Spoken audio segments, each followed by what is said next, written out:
Week 44, day 5. The last week of Jesus' life is coming to a close. Today we're going to see ourselves focused on the Last Supper and Judas's betrayal as we read Matthew chapter 26, verses 1 through 5, and then 14 through 35. Mark chapter 14, verses 1 through 2, and then 10 through 31. Luke chapter 22, verses 1 through 38, and last but not least, John chapter 13. As we look at the instances of what we also know as Maundy Thursday, we're looking at this last opportunity that Jesus has to spend close, intimate time with his disciples, those whom he called into service to follow him, to leave behind everything that they had, everything that they'd known, to follow this itinerant preacher who Peter would eventually say, "You are the Messiah, the Son of God." They've been following him for quite a while. They've had instances where they've, learned and figured out, and they've had instances where they still proved themselves just as clueless as everybody else. We see bits of both of them here in the Last Supper. The supper, whether according to the Synoptic Gospels is actually the Passover Seder, or according to John's Gospel is a meal prior to the Passover, it still occurs during the overall Passover festival. Now remember, the Passover Feast was a remembrance of the Jews of their delivery by God through their leader Moses from slavery under Egypt. And so Jesus, in this time, as they're preparing for Passover, as he's preparing for what he is about to do on the cross, he knows that his death on the cross will provide deliverance for all people, not just Israelites, not just slaves, but for all people out of his slavery, not from Egyptian overlords, but from the slavery that sin puts us into, from a spiritual slavery.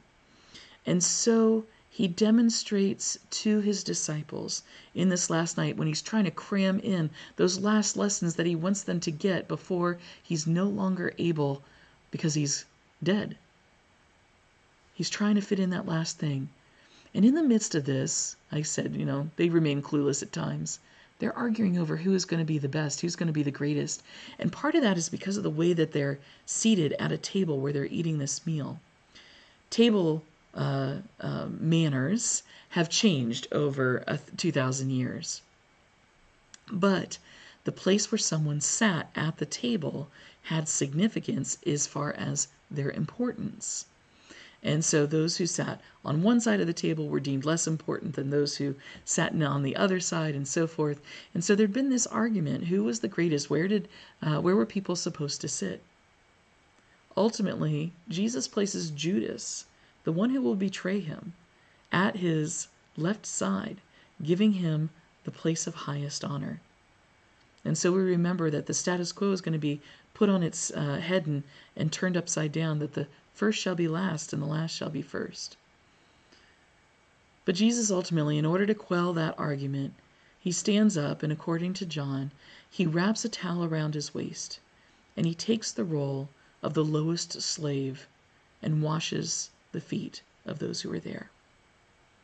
Peter protests, "No, you shouldn't wash my feet," because he recognizes that that is the lowest position, and his teacher, his Lord, his Savior, should not be the one to do that.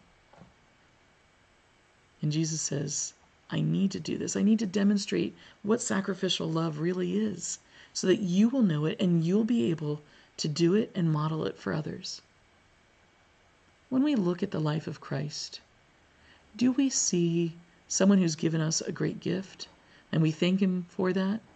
Or do we also see someone who has modeled how we should live? Often I think we tend to overlook that part. And I'm not saying that we have to actually wash other people's feet, but sometimes it means taking the lowliest jobs, the ones that stink the most, the ones that put us in a position that make us seem perhaps inferior, to recognize that it's not about inferior and superior, but it's about the love that we can have and that we can show. What is it that we need to reconsider in our own lives so that we can model the sacrificial love that Jesus offered to us so that others might see it in us and wonder about the God whom we serve and love?